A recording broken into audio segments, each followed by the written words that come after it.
So here's today's homework. First problem is a division problem. We're just going to stick with this very first one. We have 739 divided by 5. So when we're thinking division, we're asking ourselves how many groups of this number can we fit into these numbers. So 7 divided by 5, that is 1. Next step is multiplication. 1 times 5 is 5. Next is subtraction. 7 minus 5 is 2. Next we bring it down at 23. And so we're thinking again, how many groups of 5 can I fit into 23? Or think about your 5 facts. I know 5 times 4 is 20. 5 times 5 is 25. So I can't fit 5 groups, but I can fit 4. So I'm going to write this 4 above that 3. 4 times 5 is 20. Subtractions next. 23 minus 20 is 3. Bring this 9 down, same thing. How many groups of 5 can I fit into 39? Thinking through my facts. I know 5 times 6 is 30. 5 times 7 is 35. 5 times 8 is 40, which is too much, so we're going to stop there at 7. And then we multiply. 7 times 5 is 35. Subtract.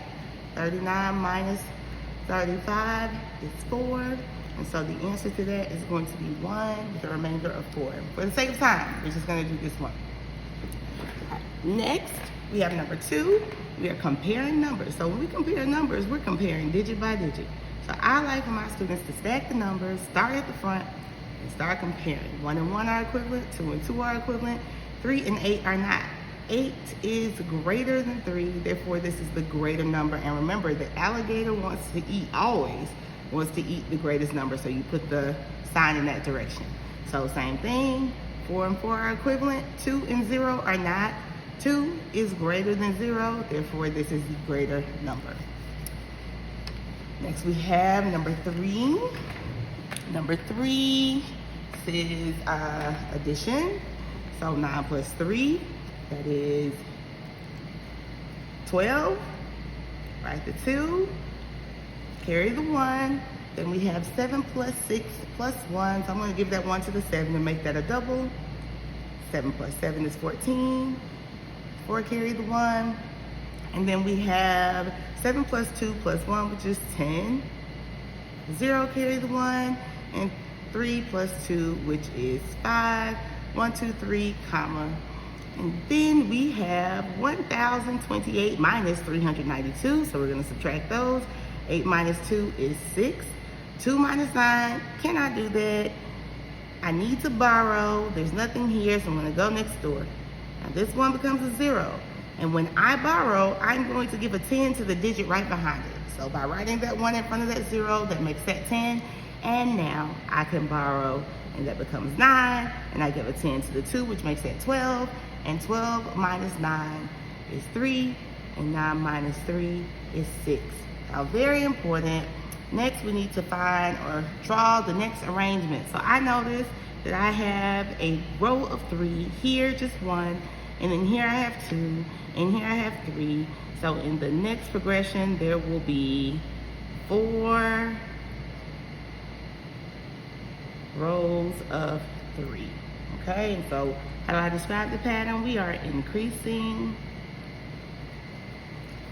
by 3. Next, they've given me a number, and I need to write said number in a word form. So I'm going to start off remembering the word form is all words, no numbers. So I'm going to write this the way I say it. So 3,512. So I'm going to write what I just said. 3, no digits, just words. 1,000. 512. Now, notice, I did not say 512. I said 512. You will learn soon that the word and always denotes or signifies a decimal. So we don't use that word unless we see a decimal. Then we're going to write this in expanded form, which is what we're working on today. So this is the expanded form that you guys are accustomed to. It should be 500, where we are expanding the number out and writing each digit based on its value. Today we're going to learn to write expanded form this way. 3 times 1,000. 5 times 100. 1 times 10. and 2 times 1. So we're talking about the number of ones times the value. The number of tens times the value of the place. The number of hundreds times the value of the place. The number of thousands times the value of the place. Homework for tonight is Tuesday. I expect to see you first thing tomorrow morning.